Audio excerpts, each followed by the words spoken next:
एक रात जब मैं अपने काम से देर रात लौट रही थी तो कुछ लोगों ने मुझे पकड़ लिया और एक घने जंगल में ले गए, जहाँ पर वो सभी मुझे बारी बारी नोचने लगे।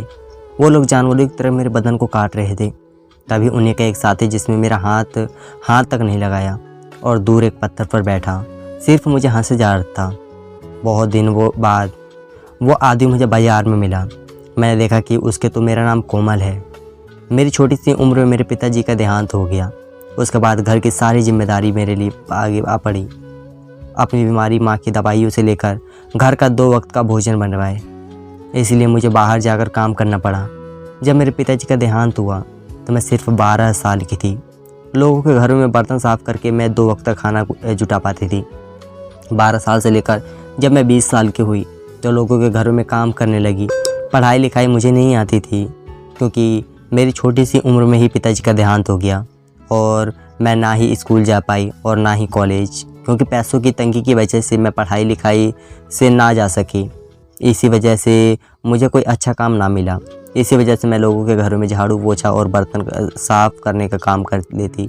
खैर, मुझे इसी काम में बहुत संतुष्टि थी, क्योंकि मैं ईमानदारी का काम करती थी और ईमानदारी के 2 पैसे जुटाकर अपनी माँ का इलाज करवा रही थी और घर पर 2 वक्त का चूल्हा जल रहा था। सबसे बड़ी खुशी यह होगी, मेरी माँ को शुगर की बीमारी थी, जिसकी वजह से वह ना ज़्यादा चल पाती थी और ना ही कोई काम कर पाती थी। अक्सर वह मुझसे कहती थी कि इतनी छोटी उम्र में तुझे घर की जिम्मेदारियाँ उठानी पड़ गई, हम लोगों को तो नरक से भी जगह नहीं मिलेगी। लेकिन मैं अपनी माँ को कहती कि जिस तरह एक घर का बेटा अपने माँ पिता की सेवा करता है और पूरी जिम्मेदारियों को बखूबी निभाता है, उसी तरह एक बेटी भी निभा सकती है। और आपकी भी तो मजबूरी है। आप कौन सा जानबूझकर पूरा दिन बिस्तर पे पड़े रहते हो, और मैं अब आपको खोना नहीं चाहती, इसलिए आप पूरा दिन आराम किया कीजिए और मुझे कोई तकलीफ़ नहीं होती है। बस थोड़ा बहुत काम करती हूँ जिससे हमारा घर चल जाता है, यही काफ़ी है और कुछ नहीं। तभी एक दिन मेरे चाचा जी हमारे घर पर आते हैं। दरअसल जब से मेरे पिताजी की मौत हुई उसके बाद से मेरे चाचा चाची हमारे घर पर नहीं आए। मेरे चाचा जी का स्वभाव बहुत अच्छा था, लेकिन चाची बहुत ही गुस्सैल और कंजूस थी।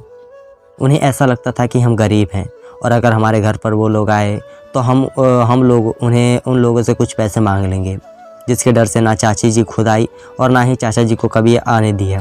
खैर, एक दिन चाचा जी आए और कहने लगे कि मैं यहीं पास से गुजर रहा था, इसलिए सोचा कि आप लोगों से मिल चलूं। हम लोगों को बहुत अच्छा लगा, क्योंकि वो कितने सालों बाद हम लोगों के घर पर आए थे।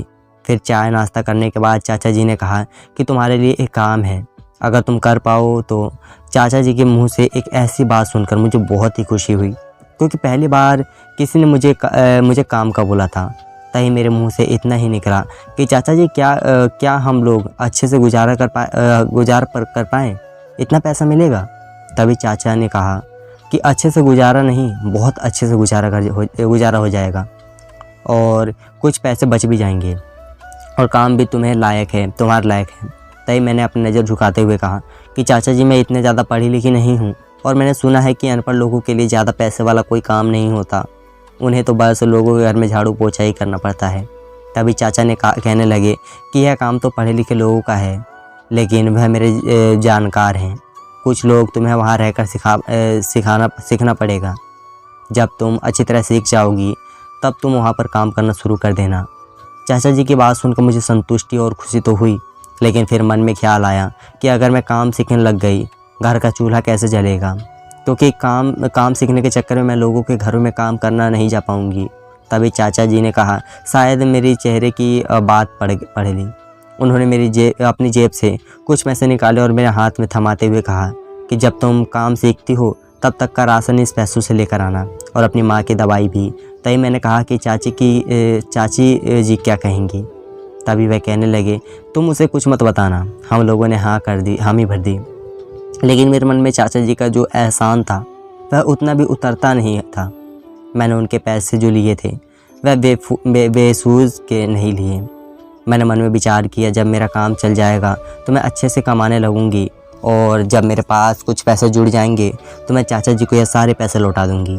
यही सब मेरी माँ ने भी मुझसे कहा। खैर, अब हम माँ बेटी बहुत खुश हो गई, क्योंकि मुझे इतने बड़े होने पर भी मुझे पहली बार ऐसा कोई काम मिल रहा था जिसे करके हम लोग भरपेट भोजन करके साथ साथ कुछ पैसे बचा भी सकते थे, जिसमें कल को कभी ज़रूरत पड़ती है तो किसी का आगे हाथ ना फैलाना पड़े। दूसरे दिन चाचा जी मुझे उस काम की जगह पर लेकर गए तो एक बहुत ही बड़ी कंपनी दिखाई दे रही थी। मैंने चाचा जी से कहा कि मैं तो कुछ भी नहीं जानती और आप मुझे इतनी बड़ी कंपनी में लेकर आ गए, क्या यहाँ पर मुझे काम मिल पाएगा? तभी चाचा जी ने कहने लगे कि तुम सब्र रख तो सब कुछ सही होगा, और वैसे भी यह मेरा दोस्त है, ज़रूर तुझे काम पर रख लेगा।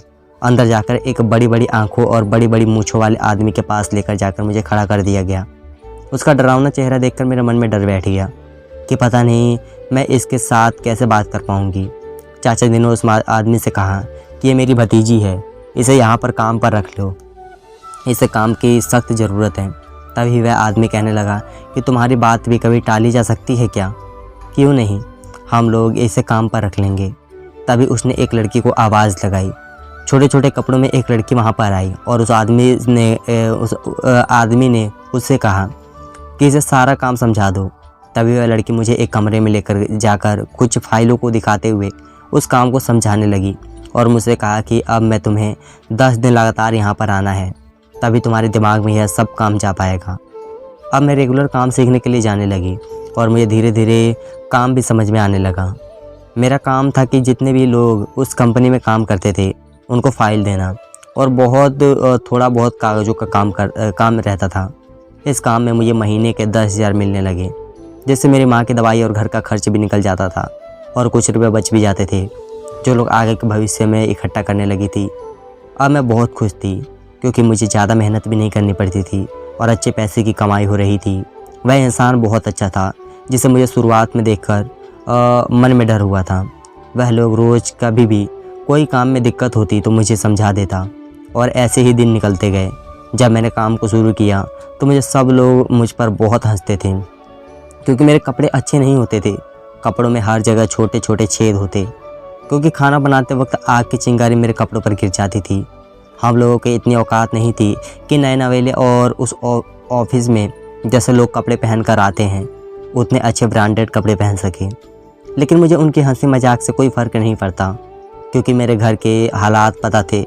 खैर कुछ दिन तो उन लोगों ने मेरा मजाक उड़ाया, लेकिन उसके बाद सब लोग मेरी सिचुएशन को समझ गए। खैर ऐसे ही दिन निकलते गए। अब मैं अच्छी तरह काम करने लगी और 4 पैसे भी जुटाने लगी और अब मैं चाचा जी को पैसे लौटा दिए और उनका धन्यवाद करते हुए उनका एहसानमंद रहने का बोलकर घर पर आ गई। लेकिन कुछ दिनों से मुझे वहाँ रहने वहम होने लगा।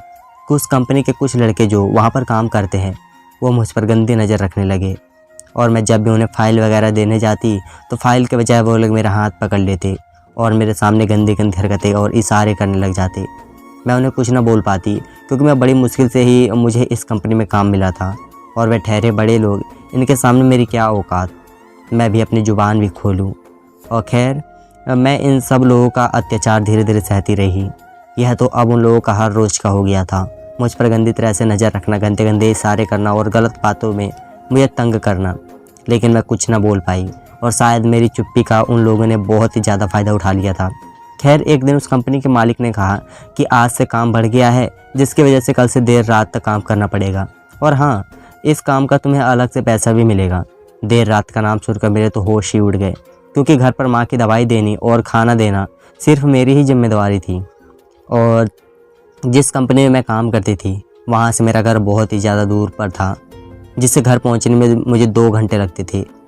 जितनी देर रात तक भर कंपनी का मालिक बोल रहा था इतनी देर में तो ऑटो रिक्शा भी जाने बंद हो जाते थे। मैं घर पर कैसे पहुँचूँगी?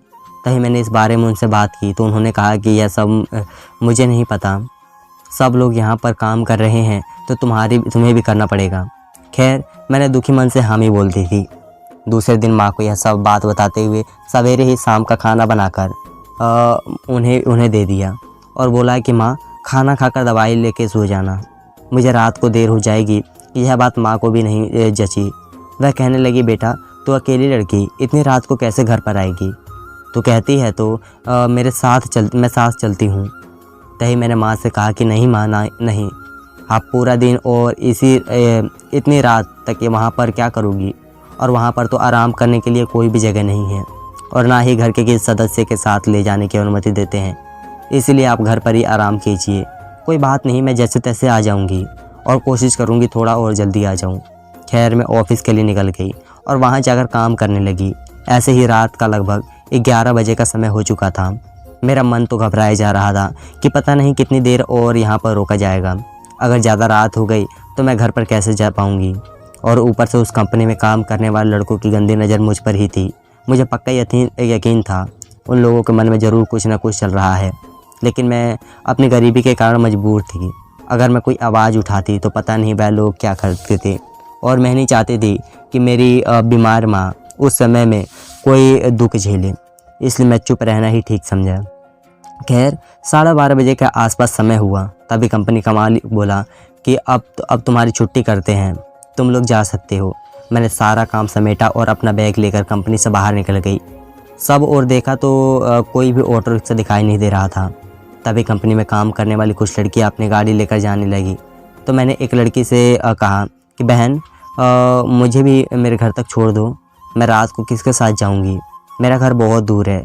तभी एक लड़की ने मुझे धक्का देते हुए कहा कि तुम जैसे गरीब को हम अपनी गाड़ी के पास ना आने दें, बैठना तो छोड़ दो तो दूर की बात है, अब तुम्हारी औकात नहीं होती तो इतनी बड़ी कंपनी में काम क्यों करते हो। उसकी ऐसी बातें को सुनकर मेरे मन को बहुत ठेस पहुंची। मैं अपने मन को सोचने लगी कि गरीब होना कोई गुनाह तो नहीं है, और भगवान ने अगर मुझे गरीब बनाया है तो उसमें मेरी क्या गलती है। लेकिन खैर अमीर लोगों के चोंचले कहाँ समझ में आते हैं। उन लोगों के पास धन हो जाता है तो वह आसमान को छूने लगते हैं और किसी गरीब की मजबूरी को नहीं समझते। तभी मैंने देखा कि हर रोज़ जो लड़के मेरे साथ गंदी हरकतें करते हैं वह मेरे पीछे आ खड़े हुए और गंदी गंदी बातें करने लगे। मैं बिना बोले वहाँ से चल पड़ी और सड़क के रास्ते होते हुए अपने घर की ओर चलने लगी। तभी मैंने देखा कि वह लड़के मेरे पीछे ही आ गए और उसमें से एक लड़के ने मेरे मुंह पर हाथ रखा और अपनी गाड़ी में बैठा लिया। मैंने काफ़ी कोशिश की चिल्लाने की और हाथ पैर भी मारे, लेकिन उन लोगों के सामने मैं क्या थी। और मुझे एक जंगल में ले जाया गया। वहाँ जाकर वह लोग बारी बारी मेरे शरीर को नोचने लगे, दरिंदों की तरह मेरे पूरे शरीर को खाने लगे और मेरे साथ ऐसे ऐसे हरकतें करने लगे। मैं दर्द के मारे कराह रही थी। मुझे समझ में नहीं आ रहा था कि मुझे कौन बचाएगा। मैं बार बार भगवान को ही पुकार रही थी, लेकिन आज तो भगवान ने भी मेरी ना सुनी और उन दरिंदों ने मेरे को नोच खाया और मुझे खून से लथपथ उसी हालात में वहाँ पर छोड़कर जाने लगे। तभी मेरी नज़र उनमें से एक साथी पर पड़ी जिसने मुझे हाथ तक नहीं लगाया था। दूर एक पत्थर पर बैठा सब नज़ारा देखे जा रहा था और देखकर हंस रहा था। काफ़ी ताली बजाता तो कभी अपने पैर को मारता। ऐसे खुश हो रहा था मानो कोई फिल्म चल रही हो और उसमें कॉमेडी सीन आ गया हो। मुझे समझ में नहीं आ रहा था कि उन दरिंदों ने अपनी हवस का शिकार मुझे बना लिया तो वह क्यों नहीं बना रहा है और ऊपर से हंस भी रहा है। तभी उन दरिंदों से एक लड़के ने जाकर उसको पीठ से थपथपाया और बोला कि काम हो गया, चलो चलते हैं। वह हंसते हुए उनके साथ चला गया। मैंने बहुत मिन्नतें की, लेकिन उन्होंने मेरी एक ना सुनी और मुझे उस दर्द भरी हालात में वहीं पटक कर जाने लगे। मैंने जैसे तैसे खुद को संभाला और अपने मरे कदमों की घर की तरफ चल पड़ी। मेरी आंखों में आंसू थे और पूरा शरीर दर्द से मारे टूटा जा रहा था। मुझसे एकदम भी नहीं चला जा रहा था। मेरे दिल में उन दरिंदों के लिए इतनी बहुआ निकल रही थी जितनी कि कोई अपने दुश्मन को भी ना दे। उन लोगों ने मेरे साथ जो किया था उसकी सज़ा तो उन लोगों को ज़रूर मिलेगी। मैं नहीं तो भगवान उन लोगों की ऐसे सज़ा ज़रूर देगा। मैं खून से लथपथ घर पर पहुंची, लेकिन मैं मेरी माँ को यह सब नहीं बताना चाहती थी और ना ही यह महसूस होने देना चाहती थी कि मेरे साथ क्या हुआ है। तभी मैंने घर का दरवाज़ा खोला तो मैंने देखा कि मेरी माँ की गहरी नींद में सोई हुई है। मैं धीरे धीरे से अपने कमरे में गई और जाकर अपने कपड़े बदले और माँ के पास आकर बैठ गई। मैंने बड़ी ही मुश्किल से अपने आंसू को संभाला और अपने कलेजे पर हाथ रखकर अपने दर्द को अंदर ही छुपाए रखा। मैंने ज़रा भी एहसास नहीं होने दिया अपनी माँ को कि मैं किन हालातों से गुजर कर आई हूँ और मेरे साथ क्या हुआ है। तभी मेरी माँ ने मेरे सर पर हाथ रखते हुए कहा कि क्या हुआ बेटी, इतनी उदास लग रही है। तभी मैंने माँ से कहा कि नहीं माँ, कोई बात नहीं है। वह दरअसल पूरा दिन और इतनी रात तक काम करती रही जिसकी वजह से मेरे चेहरे पर थकान आ गई है। तभी मेरी माँ को मेरे हाथों और गर्दन के पास खरोच के निशान दिखाई दिए। तभी वह कहने लगी, यह निशान कैसे हैं, कोई बात है तो मुझे बता दे। मेरा बहुत मन था कि मैं अपनी माँ को सारी बातें बताऊं और उनके सामने जी भर कर रो लूँ, ताकि मेरे अंदर का पूरा दर्द बाहर निकल जाए, मेरा मन हल्का हो जाए। लेकिन मैं नहीं चाहती थी कि मेरी माँ इस दर्द में पड़ जाए, क्योंकि अगर उन्हें यह सब पता चलता तो वह अपने आप को ज़िंदगी भर शर्मिंदा रहती। इसलिए मैंने माँ से कहा कि माँ, कुछ नहीं, रास्ते में आते वक्त कुछ पशुओं को कांटे तारों के अंदर उलझा देखा तो उनको आज़ाद करने लग गई, जिस वजह से वो कांटे की तार मेरे बदन में लग गई और वह निशान बन गए। तभी मेरी माँ मेरे सर पर हाथ रखा और बोला कि तू बहुत अच्छा काम किया बेटा, तू तो मेरी सबसे अच्छी और लाडली बेटी है। इतनी रात को इतनी थकी हुई भी दूसरों की मदद करने में लग गई। अब तो मुझे रहा नहीं गया और मैं खाना खाने का बहाना बनाकर कमरे में आ गई और ज़ोरों ज़ोरों से रोने लगी। मेरे अंदर इतना दर्द भरा हुआ था कि मैं अगर किसी को बताने बैठूं तो सामने वाला भी रो दे। मेरे पूरे बदन पर पसीने छूट रहे थे, मेरी आंखों से आंसू बह रहे थे। आज मैं अपनी ज़िंदगी में वह पल जी रही थी जिनके बारे में मैं कभी सोच भी नहीं सकती थी। मैं गरीब ज़रूर थी, लेकिन मेरे साथ ऐसा होगा मैंने आज तक नहीं सोचा। मेरे मन में हमेशा से यही था कि हम गरीब हैं, लेकिन 2 वक्त का खाना अपनी मेहनत कर खाएंगे और अपनी खुशी से रहेंगे। लेकिन मुझे क्या पता था कि बाहर की दुनिया कैसी है। मुझे बार बार अपने ऊपर हैरत हो रही थी कि इससे अच्छा तो मैं लोगों के घर में बर्तन साफ़ कर लेती थी, कम से कम खुद को सुरक्षित महसूस करती थी। लेकिन जब से मैंने बाहर निकल कर देखा तो मुझे असली दुनिया का पता चला। लोग अपनी हवस के अंदर आकर किसी की भी ज़िंदगी बर्बाद कर देते हैं। उन लोगों को ज़रा भी शर्म नहीं आती क्या? उसमें उनके घर में माँ बहन नहीं है जो उन्हें इसी तरह नोच खाया। खैर, मैंने यह बात किसी को भी नहीं बताई, लेकिन क्योंकि मैं मेरी माँ को नहीं खोना चाहती थी और ऊपर से इतनी बदनामी का डर, क्योंकि वह लोग अमीर थे और अमीर लोगों को तो कोई खतरा नहीं होता है। अब मुझे समझ में आ गया था कि जीवन में पैसा होना जितना ज़रूरी है, गरीब लोगों को तो हर कोई ठोकर का शिकार बना ले। अगर पैसा पास में होता तो शायद इस तरह से इस चीज़ का शिकार नहीं होना पड़ता। मैं भी उन लड़कियों की तरह बड़ी गाड़ी में बैठकर घर जाती आती, उसके अंदर से सुरक्षित रहती। मैंने इन सब बातों को भूलने का फ़ैसला किया और दोबारा उस कंपनी में ना जाने का सोचा। मैंने दूसरे दिन चाचा जी के पास जाकर बोल दिया कि मुझे इस कंपनी में काम नहीं करना।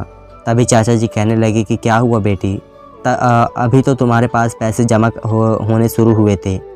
मैंने अपने मन में सोचा कि ऐसे पैसे का क्या जिसमें मुझे अपनी इज्जत भी नीलाम करनी पड़े। इतने दिन मुझे यह खुशी थी कि मैं एक अच्छा काम करने लगी हूँ। अब हमारा घर अच्छे से चलने लगा है, 2 पैसे भी पास में जुड़ने लगे हैं। लेकिन मुझे क्या पता था कि एक काली रात ऐसी आएगी जो मेरा सब कुछ छीन लेगी। खैर, मैंने कोई ना कोई बहाना बनाकर चाचा जी से बोल दिया कि मुझे कहीं नहीं जाना, आप अपने दोस्त से कह दीजिएगा। तभी मैं लोगों के घरों में फिर से झाड़ू पोंछा काम शुरू कर दिया और करने लगी और उससे संतुष्ट हो गई। अब इस बात को गुजरे पूरा 1 महीना हो चुका था। एक दिन माँ के पास बैठी थी तो मुझे उन लड़कों का ख्याल आया जो उस दिन मेरे साथ गलत हो रहा था, तो पत्थर पर बैठा उसे हंसे जा रहा था। अब उसका ख्याल मेरे पूरे मन में दौड़ रहा था कि आखिर उसके दिमाग में क्या चल रहा होगा। उसने मुझे छुआ क्यों नहीं? वह भी तो मर्द ही था। क्या उसके अंदर हवस नहीं जागी? लेकिन वह ऐसे हंस क्यों रहा था?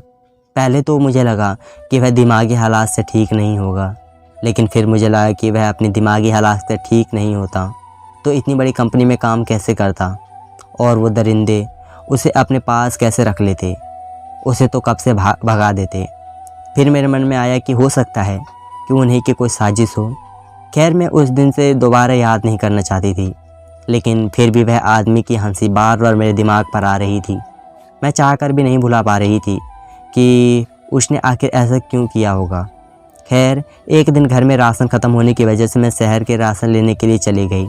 जब मैं राशन की दुकान से राशन लेकर घर की तरफ आने लगी तो मेरी नज़र उस आदमी पर पड़ी जो उस दिन सब नज़ारा देखकर हंसे जा रहा था। मुझसे रहा नहीं गया और मैं उसके पास जाने लगी। मैंने देखा कि उसके साथ एक बूढ़ी औरत भी है। मुझे नहीं पता था कि वह कौन है। मैं उस आदमी के पास जाकर खड़ी हुई और उसे गौर से देखने लगी। उस औरत ने मेरे सर पर हाथ रखा जो उसके साथ खड़ी थी और कहने लगी कि ये मेरा बेटा है, पिछले कुछ महीनों से इसकी दिमागी हालात ठीक नहीं है। तभी मैंने उसकी माँ से पूछा कि इसकी दिमागी हालात ठीक नहीं है तो एक बड़ी कंपनी में काम कैसे करता है। तभी उसकी माँ ने कहा कि बेटा तुम इसे कैसे जानती हो और तुम्हें कैसे पता कि यह एक बड़ी कंपनी में काम करता है। तभी मैंने कहा कि मैं भी उस कंपनी में काम करती थी, लेकिन किसी वजह से मुझे यह काम छोड़ना पड़ा। तभी उसकी माँ कहने लगी कि यह कंपनी में काम कर लेता है, इससे कोई दिक्कत नहीं है, लेकिन कभी कभार इसे पता नहीं क्या हो जाता है। वैसे तो यह ठीक रहता है, लेकिन कभी कभी इसका दिमागी हालात इस कदर ख़राब हो जाता है कि यह पागलों की तरह हरकतें करने लगता है। तभी उसकी माँ ने कहा कि बेटा अब इनकी बात बता दी है तो मुझे तुमसे और बात क्या छुपानी। उस औरत ने मेरा हाथ पकड़ा और एक साइड में ले जाकर मेरी सारी बातें बताई। उसके बाद जो उस औरत ने मुझे बताया उसे सुनकर तो मेरे पैरों तले की ज़मीन खिसक गई। वो कहने लगी कि मेरे बेटी की शादी 2 साल पहले हुई थी, लेकिन कुछ गुंडों ने इसकी पत्नी को इसी के सामने इज्जत लूट ली और उसके बदन को नोच कर खा गए और उससे मार डाला। तभी से यह ऐसा हो गया। यह जब तक दवाई लेता है तब तक ठीक रहता है और दवाई का असर ख़त्म हो जाता है तो यह इसी कदर करने लगता है जैसे इसके दिमाग में कोई बात दौड़ रही हो। अभी मुझे सारी बात समझ में आ गई थी कि यह उस दिन क्यों हंस रहा था। शायद उसे मुझ में अपनी पत्नी दिखाई दी होगी और इसके दिमाग में फिर से कोई दिक्कत आ गई होगी, जिसकी वजह से यह हंसने लगा था और पागलों की तरह हरकतें करने लगा था। फिर मैंने उसकी माँ से कहा कि क्या उन दरिंदों को पकड़ा नहीं गया। तभी उसकी माँ कहने लगी कि हमारे पास इतने ज़्यादा पैसे नहीं थे और मेरा बेटा भी दिमागी हालात से ठीक नहीं था। अगर यह ठीक हो जाता तो मैं यह सबूत और गवाह दोनों बना सकती थी, लेकिन मेरे पास इतने पैसे नहीं हैं कि मैं इसका इलाज कर सकूं। बस थोड़ी बहुत दवाई दिलवा सकती हूं। तभी मेरे दिमाग में आया कि क्यों ना मैं इस इंसान का इलाज करवाऊं और यह मेरे साथ जो हुआ है उसकी भी गवाही दे देगा। अब मेरे अंदर एक जुनून जाग चुका था और उन दरिंदों को खाली ऐसे ही नहीं घूमने दिया जा सकता। उन्होंने मुझे शिकार बनाया, आगे किसी और लड़की को मनाएंगे। तभी मैंने सारी बात अपने चाचा जी से कही और मेरे चाचा जी ने कुछ पैसे भी मुझे मदद कर दी। मैंने उस आदमी का इलाज करना शुरू करवा दिया और भगवान की कृपा से थोड़े ही समय में उसका दिमाग बिल्कुल सही हो गया। तभी उस आदमी ने मुझसे कहा कि मुझे माफ़ कर दो, उस वक्त मेरी हालात सही नहीं थी, अगर मैं नॉर्मल होता तो तुम्हें ज़रूर बचाता। तभी मैं उस आदमी के साथ पुलिस स्टेशन गई और हम लोगों ने रिपोर्ट करवाई। पुलिस ने हमारी बात को बड़ी ही गहराई से सुना, तुरंत ही उन दरिंदों को पकड़ लिया। उस आदमी ने गवाही दी और सबूत भी दिया कि उस वारदात के समय मैं मौजूद था। अब उन दरिंदों के कड़ी से कड़ी सज़ा मिल रही है। उस दर्द से ज़्यादा अब मुझे इस चीज़ की खुशी हो रही थी कि मुझे इंसाफ मिल चुका था और उस बेचारे दिमाग हालात से ख़राब इंसान को भी मैंने ठीक करके भले का काम किया था। धन्यवाद दोस्तों।